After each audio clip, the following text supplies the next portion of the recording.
Maqaa Abbaa, kan Ilmaa, kan Hafuura Qulqulluu, sadan Waaqa tokkoo. Ameen.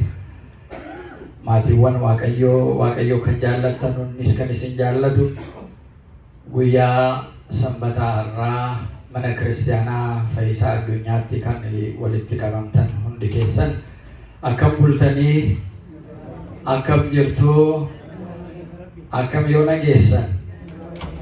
Maqaan uumaa keenyaa, tiksee keenyaa, Waaqa waaqotaa, gooftaa gooftotaa kan isa fakkaatu gubbaa samii irratti, lafa kana irrattis, gadi fagoo galaana keessattis kan hin jirre nu eegee guyyaa har'aatiin kan nu galanni isaaf haa ta'u. Egaa akkuma sirna mana kiristaanaa keenyatti sirna galatoo, sirna qiddaasee xumurree jirraa. Guyyaan har'aa dhaloota Yesuus Kiristoos duraa Sanbata sadaffaa isa jiru hafee jiru. Guyyaan har'aa diyaaqoniin Islaa Faarsaa Daawit 144 lakkoofsa 7 irratti akkuma inni faarfatee fannoo edeeka Maariyaam mirga kee gubbaa samiirraa naa ergi isa jedhu mata duree godhatee faarfannaan ni faarfatee isa ilaalla. Amma humna kee naa kenni, irree kee naa ergi, harka kee naa diriirsi. Inni kun qulqulluun Daawit nama kakuu moofaa keessa jiraate ta'ee garuu dursee Waaqayyoo irree isaa kan jedhame Yesuus Kiristoos gara lafa kanaatti akka inni dhufee nu fayyisu raajii inni dubbatetu jira jechuudha. Fannoo edeeka Maariyaam ala jedhu amma irreen namaa namni tokko ala qodaan itti baay'atu aadaadhuma keenya keessallee maaltu jira? Mee maaloo harka naa erkisi jedha miti namni al tokko harka lammansaa waa tokko qabu yoo barbaade itti ulfaate yookaan immoo akka isa gargaartanii irra keessan akka baachistan yoo barbaade mee maaloo harka kee al tokko naa diriirsi, harka kee naa hiixadhu siniin jedha. Kana narra kaa'i, kana naa qabi, kana na gargaari jechuu isaati jechuudha.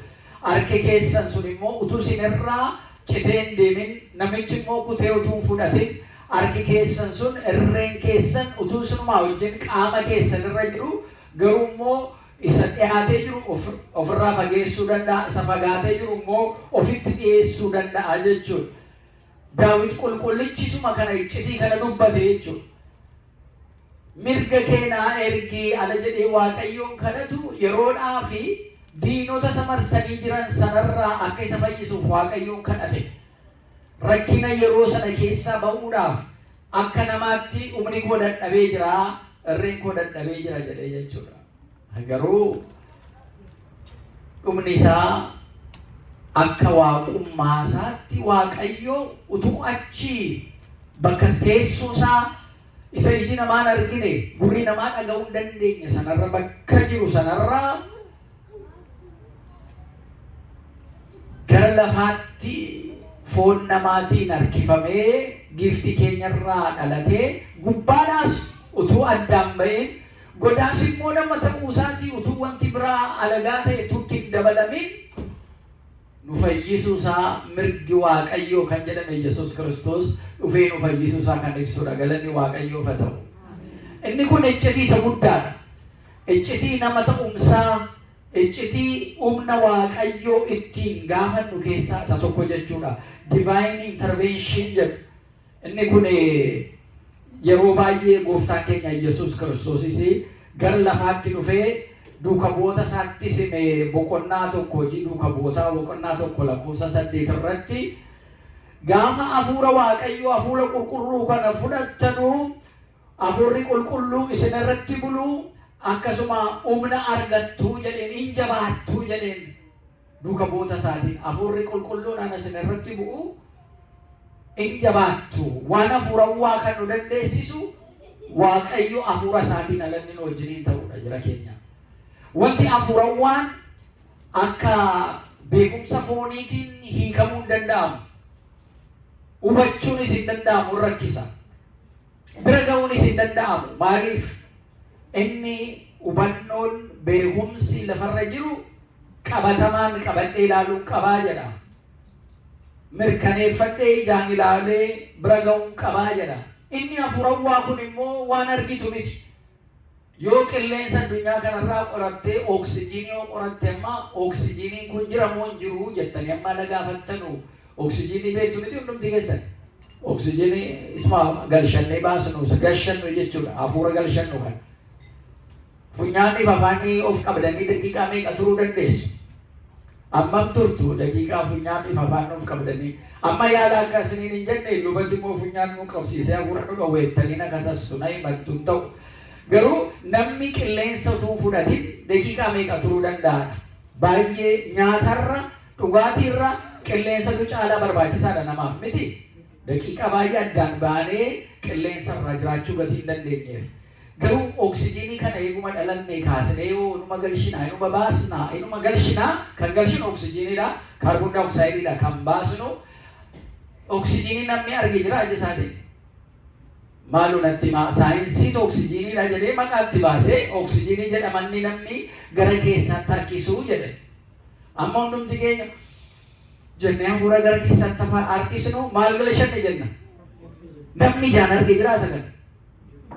Doktoroonni jirtanii, saayintistoonni jirtanii, piroofeesaroonni jirtanii amma wana oksijiinii amma kana namaaf barbaachisaa ta'e maaliif ijaan hin argine akkamitti hin argine? Namni argee jira? Hin jiru miti? Gatii kanaatiif wanti mul'anne immoo jira jechuun dandeenyaa ree? Hin dandeenyaa? Hin danda'ama? Hin danda'ama. Maaliif hojii isaatiin mul'ate gatii ta'edhaaf? Innumti galshinee oksijiinii kana ijaan arguu dadhabnee garuu hin galshinaa akka inni hojjetu immoo argaa jirra. Gatii kanaatiif harkaan qabachuu gatii dadhabneef, ijaan ilaaluu gatii dadhabneef, seensi orgaanii keenyaan isa baruu gatii dadhabneef oksijiiniin hin jiru jechuu hin dandeenyu jechuudha. Hin jiru yoo ati jettee dhumtuu sirraa addaan cita jechuudha. Afaanii funyaan qabattee silaa achumaan walirraa cittu jechuudha. Garuu oksijiiniin jiraachuu isaa maaliin argina? Hojii isaatiin argina, jiraachuu keenyaan argina. Jira jennee jechuudha. Hin galshinaa. Achi inni galshinu kun qilleensi inni nu galshinu oksijiin hin galshinu kun nyaata nyaanne sanaa wajjin sammuu keenya qaama keenya hundumaa bira bakka jiru ga'eetu jireenya argannaa jechuudha. Hojii isaatiin beekama. Hojiin Waaqayyoos namoonni tokko tokko Waaqayyo jiraayii jedhu. Waaqayyo jiraala jedhamu eeyyee jiraala jettanu kitaaba qulqulluu iyyuu bantanii yoo agarsiisuu dhabaattan uumaa isaatiin hojii isaatiin uumama kana ilaalaa jechuu danda'ama. Miti utuu Waaqayyo hin jiraanne utuu uumaan hin jiraanne uumamni kun hundumtuu jiraachuu hin danda'u jechuudha. Inni kun karaa Waaqayyoon ittiin hubannu keessaa isa tokko jechuudha. Karaa hojii isaatiin Waaqayyoon hubannu jechuudha. Amma Daawit irree kee naa ergi, ayyaana kee hafuura kee naa ergi, inni na gargaaru jedheetu Waaqayyoon gaafate jechuudha. Irreen isaa sun irree Waaqayyoo ala jennu akkuma namni harka isaa diriirsee isa fagaate ofitti dhiyeeffata, isatti dhiyaate immoo ofirraa achirraa walirraa irraa dhiibu. Harki isaa sun irreen isaa sun qaama isaarraa akka addaan hin baane ilmi Yesuus Kiristoos abbaa isaaf hafuura qulqulluurraa ergamee dhufee nama ala ta'u waaqummaa isaatiin abbaaf hafuura qulqulluu wajjin tokko akka ta'es kan agarsiisu. Kana biraadhaan immoo Addaam isa dadhabee jiru, isa duutitti murteeffamee jiru, du'a sanarraa bilisa baasee ofitti fudhachuu isaa agarsiisa. Maqaan isaa ulfaatu jechuudha. Harka isaa inni ergame kun isa fannoo irratti nuu jedhee diriire sanaadha jechuudha. Kunooti harki koo jedhee kan inni nuu diriirse sana jechuudha. Harki isaa sun irree keenyaa jechuudha. Madaa'inni isaa sun, madaa'uun isaa sun fayyina caba lubbuu keenyaa kana nutti agarsiisaa jechuudha. Inni guyyaa har'aa Phexros faa waamee, Indiriyaas faa waamee, Naatnaa'el faatiin kottaa na duukaa deemaa isanni jedhe sana wangeela Yohaannis boqonnaa 1:46 jalqabee isa dubbifamee jiru sana arginee jirra. Hin waame itti dhufe, samiirraa gara namaatti dhufe, gara maatii isaatti dhufe, qaamaan mul'atee firoota isaanu taasisee jechuudha. Fooniin nama ta'ee jechuudha. Inni mul'anne mul'atee, inni hin qabamne qabamee, inni umuriin hin lakkaa'amne fooniin mul'achuu isaatiif akka daa'immanii waggaa amma kana jedhamee isa lakkaa'ame jechuudha. Gaafa dhufee jedhu ofitti nu fudhachuudhaaf jechuudha. Lafa kufee jiru Addaam ijoolleen isaa lafa kufnee jirru, lafa hafuurri seexanaa dadhabsiisee jiru, umni alagaa, umni diinaa raatessee dadhabsiisee jiru sanarraa gara isaatti wal nu fudhate, gara humna isaatti wal nu fudhate jechuudha. Galanni isaaf haa ta'u. Kanaaf amma yeroo amma jiraannu kana nuyi akka fooniitti kan jiraannu miti. Hojii fooniis kan hojjennu miti. Hojiin foonii kan beekamedha. Hojii foonii ala hojjennu dadhabina baay'ee agarsiisuu dandeenya. Dadhabina baay'ee qabna. Garuu irreesaa nu erge Waaqayyo nama jaallatu. Waaqayyo kan hunda uume irreesaa nu erge. Irreesaa nu ergeetu lafa kufnee jirru wal nu kaase, lafa cabnee jirru nu fayyifate, lafa duunee jirru jireenya bara baraa nu kenne. Maqaan isaa ulfaatu. Yesus Kristos irree Waaqayyo Abbaa. Yesus Kristos Waaqa kan ta'e ilma Waaqaa. Inni irree abbaasaa ta'ee gara lafa kanaatti kan dhufe, kan hunda keenya badiirraa nu fayyifateedha. Maqaan isaa ulfaatu. Isa amannee dhufna jechuudha. Maatiiwwan Waaqayyoo jireenya hafuura qulqulluu, hojii hafuura qulqulluu ala hojjennu qormaanni foonii fi qormaanni lubbuu nu keessatti achumattuu wallaansoo qoccolloo waliin qabdi. Utuu namni biraa isinitti hin dhufin, qaamni biraa isin bira hin gahin, ofuma keessaan iyyuu qoccolloo of keessatti waliin qabna. Ganama kana kaatee kanatti mana Fayyisaa Addunyaa dhattu maa utuu raftee maal guyyaa torban guutuu orma fiidda sanbata kanallee maa raftee boqonneesi jedha keessi kee utuu namuu sitti himin. Qaamni kee dadhabdeetta maaliif dhaqnaasiin jedhee sitti hima. Inni tokko immoo hafuurawwan immoo achuma keessaa akkamitti Fayyisaa Addunyaa hafa. Utuu nagaa ta'ee jiru mana Waaqayyoo akkamitti nafa. Inuman deemaa jedhaan. Egaa yommuu deemtammoo ta'e xinnoo maal raftureesi jedhamu achi deebisee. Maal ganaan ammoo bariin ati qeesiidhaan maal kan kanaan kan dhaqxu rafi malee amma immoo siin jedha. Achumaan qoccolloo wal qaba lakkii ka'ee dhuman deematu jettanii wallaansoo kana hundumaa foonii fi lubbuun utuu akkana qoccolloo waliin qabdu mo'attanii as geessan jechuudha. Waaqaaf galanni haa ga'u. Alas geessan eenyutu mo'ate jechuudha. Hojii hafuurawwaa sanatu mo'ate jechuudha. Lubbuutu mo'ate jechuudha. Yoo manatti haftan ala waan hafuurawwaa hojjechuuf ala kaatan dadhabina foonii isinitti dhaga'amu, ayyaanni keessan lubbuu keessan gargaaree Waaqayyo isin gargaaree yoo mo'attanii waan foonii sana dhiistanii keessaa baatan malee wanti foonii ala baay'ee bakkeerraa iddoo biraarraa alagaan dhufee waa tokko tun taasisin keessuma keenyarraayyuu dadhabinni sun nurratti uumamaa jechuudha. Isa kanaaf nuyis yaa Waaqayyo ayyaana kee nu ergi jennee ayyaana Waaqayyoo kadhannaa jechuudha. Divine intervention, yaa Waaqayyo na gargaarii jenna. Maatii keenyaaf miti ilaalaa, ijoollee keenyaaf, haadha manaa, abbaa manaa keenyaaf yookaan harmeef abbaa keenyaaf akkana miti. Ofuma jalqaba ofuma keenyaan dhaabbachuudhaaf jechuudha akka namaatti. Tokkoon keenya ofii keenyaaf dhaabbachuudhaaf jechuudha. Maaliif lubbuu ishee kanatu Waaqa fuuldura dhaqa. Lubbuu ishee kanatti iyyuu murtiidhaaf dhaabbata. Gati kanaatiif lubbuudhuma keenya kana maaltu dhaga'ama? Akka qulqulluu Daawit amboorra taa'ee raayyaa ittisaa utuu qabu, waraana utuu ajajuu danda'u, taankiin utuu harkasaa jiru, isarratti garuu irkoo of hirkisee isaan boonee miti kan inni jiraate. Waaqayyoon isaatti iyyate, yaa Waaqayyo mirga kee naa ergi an dadhabee jira na gargaaritti jedhe jechuudha. Waaqayyo hunda keenya nu gargaara. Ala baay'ee jireenya keenya keessatti waan foonii qormaata fooniirraan kan ka'e lubbuun keenya amma dadhabdutti, amma irree lubbuu keenyaa dhaabbachuu dadhabee bitintiraatutti waan baay'ee keessa galuu dandeenya maatiiwwan Waaqayyoo. Al tokko immoo nu baasayyuu jennee karaa nu irra deemnu lubbuu keenyaaf hin taanni jedhu iyyuu lubbuu keenya immoo fuudhee deemuu danda'a jechuudha. qulqulluun daawit kanaaf irree keenyaa hirriyaa waaqayyo ani danda'u kan inni jedhe waan baay'ee yaannee waan baay'ee karoorfannee waaqayyo yoo ati jette malee hin ta'u harka keenya sitti bal'isnee jirra atutti nu gargaarii jennaan waaqayyo hunda keenya nu gargaaru. Mana fayyisaa addunyaa kana keessatti taabota fayyisaa addunyaa kanaa namoonni baay'ee as duwwaan itti biyyaallee bilbilanii waaqayyo nu kadhadhaa fayyisaa addunyaa nu gargaarii jira kana kan argannee kana nu ta'ee jedhanii himatu waan fayyisaa addunyaa isaanii godhe. Jarras keessa jirtan waan fayyisaa addunyaa isaanii godhe himadhaa. Walitti dhufuu keenyaa jalqabe akkanaan isa galateeffachuurraa jalqabe walitti dhufnee wal obsinee wal hubannee akkanaan waaqayyo yeroo yeroodhaan akka daa'immanii hafuurawwaadhaan nu guddisaa yeroo isaatti tolu nu guddisaa asiin nu ga'uu isaatiin waaqayyo galateeffachuun baay'ee barbaachisaadha. Utuu kana ta'uudha baatee hin dadhabna qilleensa hamaadha toorniidoo biyya kanaa hin beektu.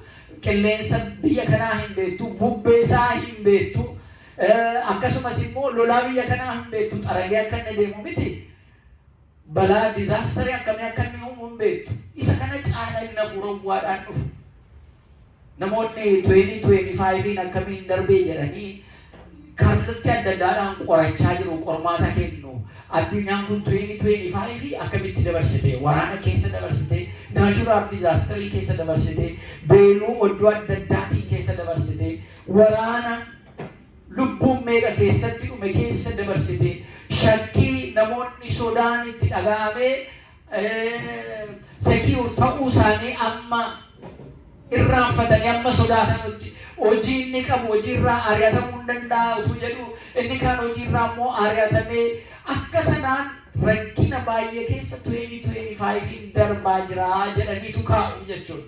Jireenya keenya keessattuu dhuunfaa keenya tokko keenya maaltu nu quunname maal keessa darbaa jirra? Akka fayyisaa addunyaatti maal keessa jirra walitti dhufnee akka amantaa ortodoksiitti maal keessa jirra akka saba tokkootti immoo maal keessa jirra sabni keenya maal keessa jira akka biyyaatti biyyi keenya maal keessa jirra sadarkaadhaan of ilaaluun baay'ee barbaachisaadha. Isa kana keessa dadhabinni baay'een jira nu nama gatii taaneef uumama gatii taaneef waaqayyo ammas irreesaa kan nu ergee kan nu fayyisee walitti nu qabee galanni isaaf haa ta'u. Akka eenyuun as geenye akka waaqaatiin as geenye jira keenya akka waaqaatiin hundumti keenya jireenya keenya keessatti anumna kootiin kana godhe beekumsa kootiin kana godhe qabeenya kootiin kana godhe kan jedhu hin jiru waaqatu asiin nu ga'e galanni isaaf haa ta'u. Isatu nu jabeesse abdiin kutinaa jabaadhaa rakkinni akkamiillee yoo dhufe qormaan akkamiillee yoo dhufe hin darbaa akka qulqullicha Daawit yaa waaqayyo ati ergaa humna kee naa ergi jennee waaqa kadhachuun nu barbaachisa jechuudha. Al tokko akka namaatti obsi keenya maal ammam obsinaa jenna maal obsi kun iyyuu daangaa qabaa jenna dhaabbachuu qabaa jenna al tokko garuu yoo turellee waaqayyo kan dursi jiru. Waaqayyo irraa eegna harka isaa irraa eegna kan qulqullichi Daawit jedhe obsinee sirraa eegna yaa waaqayyo obsinee sirraa inni eegnu kun yoo turellee nuu kenname kan waaqa biraa tureera jedhee isa waaqa biraa argannu sana bakka nu buusee iyyuu hin jiru. Iji keenya isuma ilaala abdiin keenyas waaqayyoodha maatiiwwan waaqayyo sadarkaa Daawit sadarkaa mootii biyyaa ta'ee isa jiru waaqatti of kennee jiru nama kana asirraa seenaa saalata qasnu inni kan biraatti hirkoo kan biraatti hin qabu ture cubbuu mataasaa kan foonii isaa qaba kufaatii fooniin cubbuu hojjete ammana kan hin jedhamne qaba garuu halkan boo'aa inni mimmaansaa fuula isaa dhiqaa lafa rafiitii isaa mimmaansaa sanaanii halkan balleessaa bula. Maatiiwwan waaqayyoo nama meeqa fuulduree waaqayyootti kan kadhannu kan dhiifama isa kadhannu balleessinee yoo ta'e yaa waaqayyo alagaatti dabarsitee nuun kennini atutti akka abbummaa keetitti dhiifama nu godhi yoo nu adabdellee atutti akka abbummaa keetti nu adabi yoo nu qunxuutta malee akka alagaa akka diinaa nu ajjeestu nu balleessitu yaa waaqayyo jennee waaqa fuulduratti balbala keenya cufannee isa gaafachuun baay'ee barbaachisaadha jechuudha. Humni inni dhugaan kan jiru isarraa iyyuu jechuudha.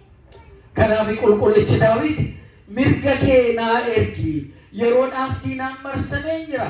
Diinni akkuma jiru na marsee jiraati. Ati garuu mirgi kee sun hundarraa na fayyisaa ittiin jedhe. Inni kun Qorontos isa lammaffaa boqonnaa 12 lakkoofsa 9 irratti kennaan Waaqayyoo humni Waaqayyoo kun ga'aa akka ta'e nutti agarsiisa. Iji keessan iddoo biraa akka laalle Waaqa keessanii wajjin ala dhuftanu humni isin keessaa maddu eessaa fidee kana godhee amma jedhamtanutti akka namicha Soomsoon jedhamu sana. Namicha irree jabaa namuma akka keenyaati garuu irreensaa jabaa kan ta'e diina isaa gidduutti injifannoo guddaa Waaqayyo isaa kenne. Namaanin ta'a waan jedhamuu hin dandeenye irree isaa Waaqayyo ergee fi Soomsooniin cimsee diinota isaa akka inni balleessu kan taasise jechuudha.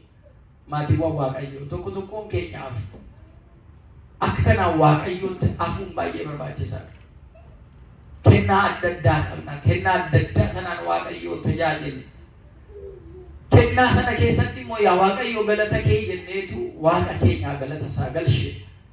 Maaliif yeroon ammaa keessumaa qormaata guddaan bara jiru keessa jirra. Bakka adda addaatti ala argitan addunyaan kun akkuma seerraa sabtu kana ala argitan raafamina addunyaa kana keessaa leenca afaan banee nu liqimsuuf nu marsee jiru keessaa Waaqayyo fayyisaa addunyaa jalatti walitti nu qabee jira. Galanni isaaf haa ta'u. Leenca afaan banee leenca beelaa ishuma keessaa iyyuu afaan banee nu liqimsuuf nu marsee jiru kana keessa Waaqayyo da'oo nu ta'ee nu eege. Galanni isaaf haa ta'u. Meerre eessa jiran argine akkan jenne jira keenya. Maaliif diinni keenya seexanni guyyaa guyyaadhaan akka nuyi Waaqarraa fagaannuuf waan inni hin goone hin jiru.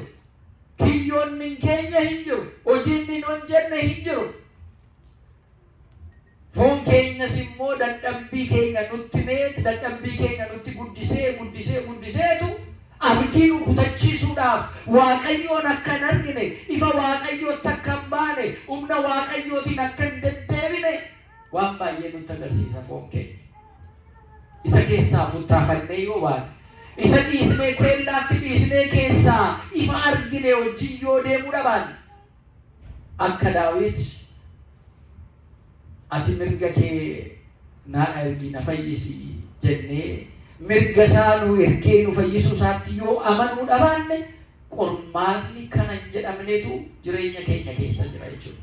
Akka dhuunfaatti, akka maatiitti, akka sabaatti, akka biyyaatti, akka nama kiristaanaa addunyaa kanaaf ifa ta'ee mul'achuudhaaf ka'ee jirutti namoonni baay'een gatii dukkana keessa jiraniif ala ifittifu ibsaa kana nu balleessaa nutti hin tolle jedhu jechuudha. Namoonni baay'een hojii isaanii hojii badii gatii ta'eef ifatti ba'uu hin barbaadanu jedha. Ifatti ba'uu barbaadan. Kanaafuu ifnillee yoo gara isaanii dhufe ifa kana nu balleessi jedhu Ayuudonni kanuma godhan ifatiyyuu gara isaaniitti dhufe ifa jechuun Yesuus Kiristoos. Humna jechuun Yesuus Kiristoos gaafa inni dhufu garuu humna kanatti fayyadamuudhaaf dadhabbii isaanii sirreeffachuu akka jara jabeessu kadhachuutu qabanuu garuu kana gochuu hin dandeenye jechuudha. Kanaaf yeroo tsooma keenyaa kanas irreen foonii dadhabuu danda'a. Irreen hafuurawaa garuu hin cima yeroo kana jechuudha. Kana keessaan immoo qormaannis immoo nutti cimaa jechuudha. Isa kana injifannee keessa ba'uun baay'ee barbaachisaadha. Waaqayyo Qolaasiyaas isa lammataa boqonnaa 7 lakkoofsa 14 irratti namoota maqaa kootiin kadhatanu namoota anatti amanan hundumaa nan fayyisaa jedha Waaqayyo. Namni isatti amanu maqaa isaa waan hundumtuu akka fayyu jechuudha. Nu maqaa isaa ganamaa kaasnee sirna galatoo keessatti Waaqayyoon kaasaa turre. Ala kaasnu kana irreesaa isa inni nu ergee ayyaana isaa humna inni nu kenne kana uffannaa jechuudha. Galanni Waaqayyoof haa ta'u. Kanaaf keessi keenya cima. Jarri dandeenye fooniif dhiiga isaa fudhannaa jechuudha. Jarri hin dandeenye immoo ittiin nu gayyaa Waaqayyo illee qalbii jijjiirrannaa jechuudha. Qalbii keenya jijjiirrannee garuu fudhachuun hunduma keenya irraa eegama. Humna kana torban torbaniin ji'a ji'aan waggaa waggaatti akkanaan fudhannee waliin inni na wajjiniin jira. Egaa si fudhadheera, si nyaadhee, si dhugee kanaan booda atis na keessa jirtaa, anis si wajjiniin jiraa jennee isaan tokko ta'uu keenya ibsina jechuudha. Humna guddaadha. Abaluun fudhateera, maaliif ani hin fudhannee? Abaluun fudhattee jirti, maaliif hin fudhanne jennee immoo calluma jennee kan fudhannu tun ta'in eeyyama Waaqayyoo sirriitti kadhannee Waaqayyo nu eeyyamee jira. Qalbii jijjiirrannaadhaan immoo kisoominaan taanee isa kana fudhachuun immoo baay'ee nu barbaachisaa jechuudha. Maatiiwwan Waaqayyoo, egaa qalbii jijjiirrannaa keessa ala taanee yeroo tsooma keenyaa kana keessumattu Waaqayyo humna isaa ergee akka sabaatti sabni keenya maal qaba? Meeshaa kamii qaba? Diinaan marsamee ala jiru uummanni keenya. Waa xiqqoo yoo hojjetate kunoo kan hojjetatanii jedhee alagaan kan maqaa balleessu rabbuma qabateetu malee akka rabbiin utuu ta'uu dhabaate akka baay'ina diinaatii fi akka karoora diinaatti sabni keenyallee silaa kan badu ture jara keenya. Garuu akka Waaqayyootti eebba Waaqayyoo gatii qabuudhaaf akka coqorsa bishaan daarii jiru yeroo yeroodhaan lalisee baay'achaa deema. Akka cirracha bishaan gaarii jiru baay'achaa deema. Sabni Waaqayyoo akkana baay'ata, galanni isaaf haa ta'u. Kana kan godhe immoo Waaqayyoodha. Maatiiwwan Waaqayyoo obsa Waaqa biraa argachuudhaaf qabdan boodatti hin dhiisina. Amma yoomiitti obsinas hin jedhina. Waaqayyoon beekaa akkuma jedhani abaabilee akaakileen keenya nu barsiifatan. Maaloo obsii akkuma jedhan obsaatu wal jabeessaa isa dadhabe nu keessaas walitti himaa wal jajjabeessaa karaa keenya akka hawaasaattis fagoo ta'e kana waliin deemuun baay'ee barbaachisaadha jechuudha. Wal jajjabeessuun baay'ee barbaachisaadha. Kanaaf uummanni keenya Waaqa jiraa jedha. Waaqa jiraa. Humni kan Waaqaati, qabeenyi kan Waaqaati, beekumsi kan Waaqaati, irreen kan Waaqaati, ijoolleen kan Waaqaati, lafti kan Waaqaati, manni kan Waaqaati. Maal eessa jira kan Waaqni itti waamamne? Mana uummata keenyaa keessa. Kanaaf eebbifame. Kanaaf eebbifame. Kanaaf as geenye maatiiwwan Waaqayyoo. Kanaaf Waaqayyo eebba irratti eebba nuu kenne, galanni isaaf haa ta'u. Kanaaf nuyis immoo abaabilee keenya kaakilee keenya irraa isa fudhannee kana maqaa Waaqayyoo jireenya keenya keessatti dursaa deemuun kun bakka hundumatti Waaqayyoon galateeffachuun keenya kun itti fufuu qabaa jechuudha. Jarri gatii jaraa kaffalameedhaaf miti. Gatiin namni walitti dhufee mee kana nu kadhattanii kottaa isinii kaffalla jedheeniif miti. Nu jarri qeessota amma kaffaltii malee tajaajiluudhuma kanayyuu daaqoniidhuma keenyaa birrii deebisuu eeggaddan arge malee numa fudhannee deemne malee kan deebisu hin jiru dhugaa so'uudhaaf. Inuma yoo qeessi keenya tokko asii nu tajaajilaan tokko dhufee biyyatti kaasnee maali birrii kana maaliif akkana jaallattu jedheen nama tokkotu. Maal sirqii taanaan immaa taabonni seen jalqabaatti Tsiyoon taabota Tsiyoon na bira turte miti jedhee deebise. Egaa kummaa inni waan amantaa Waaqayyoon tajaajiluu hojii itti nuu kaffalamuudhaaf gatii nuu kaffalamuudhaaf goone taanaan achitti amantaan cabde jechuudha. Achitti badde jechuudha. Karoorra achitti badde jechuudha. Maatiiwwan Waaqayyoo tajaajila tajaajiluudhaaf namni waa nuu kaffaluu danda'a ta'a. Garuu immoo kadhannuuf Waaqayyoo walitti dhufnee kadhannuuf kaffaltii fudhanne taanaan Waaqaan walitti dhufuun keenya badee jechuudha. Korraatti ta'e jechuudha. Malaamaltummaan keessa makame jechuudha. Kanaaf abaabilee keenyaaf akaakilee keenya keessa kan mindaan kaffalamee fi Waaqa tajaajilan utoo gaafattanii hin argattanu ta'a. Isa qabanu keessaa iyyuu kurnoo iyyuu kennu mana Waaqayyoodhaaf kurnoo baasanii iyyuu kennu. Ijoollee isaanii mana Waaqayyoodhaa kennu, qabeenya isaanii irraa mana Waaqayyoodhaa kennu. Kanatti eebbifamu. Inni nyaatu maalti si dhibee jedhu iyyuu. Keessa iyyuu hin galan. abidda namicha sanattiyyuu abidda mataatti ammaaruuf jechuudha. Abidda irra kaawwataa jechuudha. Maqaa Waaqayyo waamee inni hatu, maqaa Waaqayyo waamee inni sobu, maqaa Waaqayyo waamee uummata akka wallaanaatti qabee foon isaa nyaachuu miti, lafa isaa irraa qorqee lubbuu isaatiif foon isaatiifis kan hin gaddine yoo jiraate irree Waaqayyootiin miti namni kun kan hojjetu jechuudha. Kanaaf irraa fudhatama. Sabni keenya immoo kanaaf baay'ina irratti baay'ina, guddina irratti guddina, jabeenya irratti jabeenyi kennamaaf Waaqaaf galanni haa ta'u. Maatiiwwan Waaqayyo.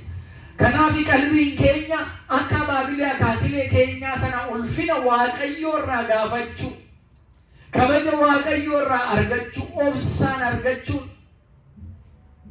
bara isaanii sana deebinee yaadachuu nu barbaachisa. Jarri akka waan beekneetti yoo lakkoofne of waan gooyyomsinu ta'a jechuudha. Jarri waan baay'ee ayyaana isaaniitiin beeku, hafuura isaaniitiin ni beeku. Daawit ala jennee waamnu, Daawit akka kana namni dhaabbatee isa lallabee iyyuu miti. Abrahaam yoo dhattan, Yisaaqin yoo dhattan, jara kaanis illee maqaa isaanii yoo waame, jireenya mana isaanii keessaa ka'aniiti Waaqayyoon barbaadanii argatanii kan duukaa bu'an. Maatiiwwan Waaqayyo. Nu immoo akka jaraayyuu miti. Bara kakuu haaraa keessa dhalanne. Mirga isaa ergee kan inni ittiin nu fayyise, addunyaan ittiin fayye, maqaa Yesuus Kiristoositiin kiristiyaana jedhamnee waamamnee jirra. Galanni isaaf haa ta'u. Ati cubbuu kana keessaa dhuftee, maatii kana keessaa dhuftee, maqaa kootiin waamamuu hin qabdu nuun hin jenne kiristiyaana jedhamne. Inni Kiristoos kiristiyaana nu taasisee maqaa isaatiin waamamne jechuudha. Maqaan isaa ulfaata. Eega maqaa isaatiin waamamne immoo jireenyi keenya akka isaa ta'uu qabaa jechuudha. Inni ani ifa addunyaa kanaati, isinillee ifa addunyaa kanaa akkuma inni jedhe. Dadhabina lafa kanaaf dadhabina foonii akka inni balleesse nu illee dadhabina foon keenyaa humna Waaqayyo, humna Hafuura Qulqulluutiin jabaannee keessa ce'uun nu barbaachisa jechuudha.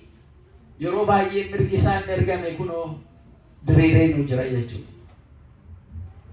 Waaqayyo amma akka nu jaallatu kan gaafachuu barbaannu yoo jiraattan gaaffiin isaa kunoo ilma isaa tokkicha ergee innis harka isaa bal'isee irree isaa diriirsee amma nu du'utti nu jaallachuu isaa jechuudha. Inni kun abdii jireenyaati. Inni kun karaa jireenyaati. Inni kun jireenya isa bara baraati jechuudha. Kana gaafa amannee kanatti cichine qulqulloonni, wareegamtoonni maqaa kanaaf gatii baay'ee kaffalanii jechuudha. Gatii kanaatiif maatiiwwan Waaqayyoo guyyaa har'aa, guyyaa mana kiristiyaanaa keessatti irree kennu ergiiti nu fayyisi jennee waa'ee Yesuus Kiristoos itti yaadnuudha. Akkasuma qulqulluun Mikaa'el immoo torban ji'a isaatiin kan ittiin kabajnuudha. Qulqulloonni ergamoonni naannoo namoota Waaqayyoon waaqeffatan, Waaqayyoon kabajan, Waaqayyoon ulfeessanu naannoo isaanii buufatanii jiraatu, jara siin fayyisu jedha faarsaa Daawit 33 irratti. Kanaaf maatiiwwan Waaqayyoo hundinti keenya dadhabina foonii keessaa baanee cimina irree Gooftaa keenya Yesuus Kiristoos irraa argamuun jiraannee qormaata foonii mo'annee jireenya hafuurawaa keenyaatiin injifannee akka jiraannu Waaqayyo nu haa gargaaru. Kan nu jalqabsiisee asiin nu ga'e xumura keenyas isa kan jireenya keenyaas nuuf bareechuu galanni isaaf haa ta'u.